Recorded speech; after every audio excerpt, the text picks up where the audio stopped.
hörmətli tədbir iştirakçıları. Bildiyimiz kimi 12 dekabr ümumilli liderimiz Heydər Əliyevin anı günüdür. Bugün bütün Azərbaycanın ümumtəhsil müəssisələrində, məktəblərində olduğu kimi Ağdam rayon 150 nömrəli tam orta məktəbdə də Heydər Əliyevin anı günü tədbiri qeyd olunur. İstərdim ki, tədbirimizə başlamadan öncə ümumilli liderin ruhunu bir dəqiqə sükutla yad edək.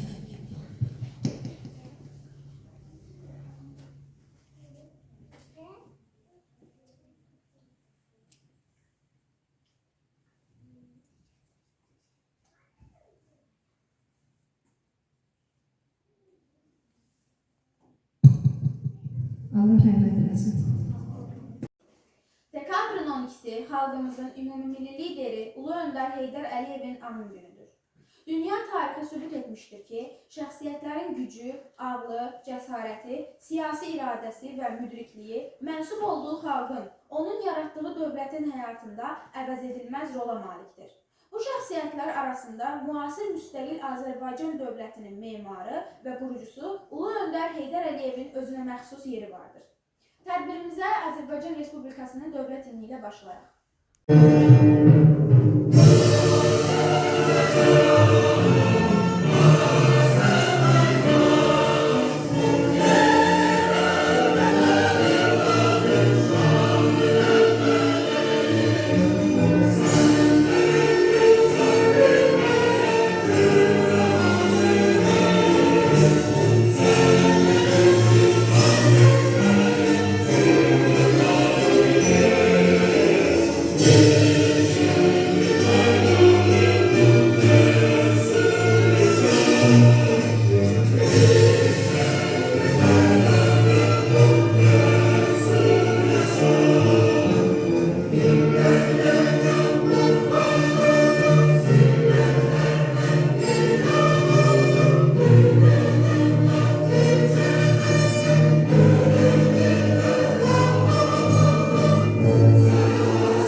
Heydər Əlirzaoğlu Əliyev 1923-cü il mayın 10-da Naxçıvanda anadan olub.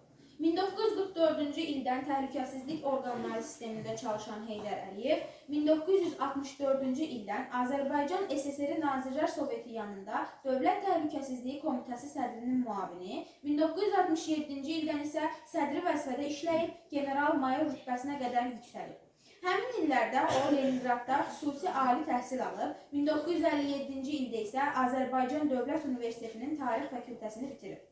Azərbaycan SSR Komünist Partiyası Mərkəzi Komitəsinin 1969-cu il iyul plenumunda Heydər Əliyev Azərbaycan SSR Komünist Partiyası Mərkəzi Komitəsinin birinci katibi seçilib.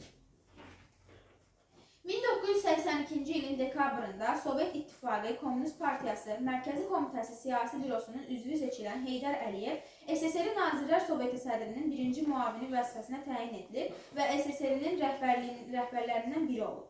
Heydər Əliyev 1987-ci ilin oktyabrında Sovet İttifaqı Komünist Partiyası Mərkəzi Komitəsi Siyasi Bürosunun və baş katib Mixail Qarbaçovun yeritdiyi siyasi xəttə etiraz əlaməti olaraq tutduğu vəzifələrdən istifa verir. Heydər Əliyev 1990-cı ilin 20 yanvarında Sovet qoşunlarının Bakıda törətdiyi qanlı faciə ilə əlaqədar ertəsi gün Azərbaycanın Moskvadakı nümayəndəliyində bəyanatla çıxış edərək Azərbaycan xalqına qarşı törədilmiş cinayətin təşkilatları və icraçılarının cəzalandırılmasını tələb edir. O, Dağlıq Qarabağda yaranmış kəskin münaqişəli vəziyyətlə bağlı SSR rəhbərliyinin ikiyüzlü siyasətinə etiraz əlaməti olaraq 1991-ci ilin iyulunda Sovet İttifaqı Komünist Partiyasının sıralarını tərk edir. 1990-cı ilin iyulunda Azərbaycana qayıdan Heydər Əliyev ilk əvvəl Bakıda, sonra isə Naxçıvanda yaşayıb, həmin ildə də Azərbaycan Ali Sovetinə deputat seçilir. O, 1991-1993-cü illərdə Naxçıvan Muxtar Respublikası Ali Məclisinin sədri, Azərbaycan Respublikası Ali Sovet sədrinin müavini olub. İndi isə şagirdlərin çıxışlarını dinləyək. Ulu öndər Heydər Əliyev demişdir: mən həmişə fəxr etmişəm. Bugün də fəxr edirəm ki, mən Azərbaycanlıyam. Bayraq dövlətçiliyimizin və müstəqilliyimizin rəmzidir. Mən müstəqil Azərbaycanın dövlətçiliyini, suverenliyini, bütövlüyünü qorumaq üçün həyatımı qurban verməyə hazıram. Vətəni sevmək hər bir Azərbaycanlının borcudur. Mən Azərbaycanın sadə vətəndaşıyam. Bu addan yüksək ad yoxdur. Ancaq bundan da yüksək ad müəllimlikdir. Mən həmişə demişəm, bugün də deyirəm. Mən ömrümün bundan sonraki hissəsini xalqa bağışlayıram. Azərbaycan müəllimləri ən yüksək mənəviyyata, vətəndaşlıq hisslərinə malik olan insanlardır. Mələklər qoynunda imdada çatan, xalqın nicat yolu, xalqa anladan, müqəddəs, bu yolda təkcə can atan, ilahi qüvvədir, Heydər Əliyev. Qılınc qənimi, qələmin gülü, haqqın dərgahından uludur ulu, sevdiyi vətəndir, bir Allah yolu, sönməz əbədidir, Heydər Əliyev. Haqqın, ədalətin keşiyin çəkən, siyasi meydanda liderlik edən, beynəlxalq aləmdə hər sözü keçən, danışan dilidir, Heydər Əliyev. Haqq sözüdür, Həsən deyir dili ilə, sevgi vəsf edilməz xalqa gücü ilə. Dünyada hər yerdən görünə bilər, əl çatmaz zirvədir, Heydər Əliyev. Bilirəm ki, dünənimiz bugünün keçmişi deyil, hər dövrdə bir şəxsiyyət tarixin vərqişi deyil, bir ölkəni xilas etmək bir insanın işi deyil. Allah səni öz nurundan yaratmışdı Heydər baba. Gəlişinlə yola çıxdı, mərmi yağış balta kürək, geçişində ağlayırdı, yerdə insan, göydə mələk. Hələ yanan ocaqların istiliyi varsa demək, Allah səni öz nurundan yaratmışdı Heydər baba. Heydər dedim coşdu qələm, cənnət məkan oldu sinəm. Heydər dedim sustu bulut, güldü günəş doğdu sinəm. Heydər adlı zirvələrə haqqa gedən yoldu sinəm. Allah səni öz nurundan yaratmışdı Heydər baba. Gəlişinlə qurtulubdur bu vətən. Sən oldun bu xalqa ümid və güvən. Sən oldun dar gündə köməyə yetən. Ulu bir sərkərdə, ulu bir öndər. Ucaltdı hər yerdə bayrağımızı. Yazdı tarixlərə at salımızı. Tanıtdı dünyaya varlığımızı. Ulu bir sərkərdə, ulu bir öndər.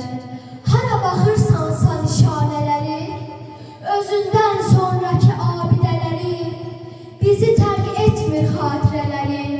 Ulu bir sərkərdə, ulu bir öndər. Heydər adı dastanlara çevrildi. Onun qüdrətini yeryüzü bildi. Allah onu yurdumuza yetirdi. Ulu bir sərkərdə, ulu bir öndər. Zəhməti ilə bir çəkdi yurdunu, gücləndirdi yenilməyən ordunu, ödəyibdir min rəhbərin borcunu. Ulu bir sərkərdə, ulu bir öndər, bu idi məqsədi vətən ucalsın, oğulları düşmənləri dağlasın, analar gözünü sevinci ağlatsın. Ulu bir sərkərdə, ulu bir öndər, əlindən gələni xalqına etdi, al günə çıxardıb dünyadan getdi. Qoymadı desinlər yolunuz bitdi, ulu bir sərkərdə, ulu bir öndər, özündən sonra bir davamçı qoydu, onun da bu yolu Heydər yoludur. Haqqa qovuşsa da xalqın düşünər, ulu bir sərkərdə, ulu bir öndər.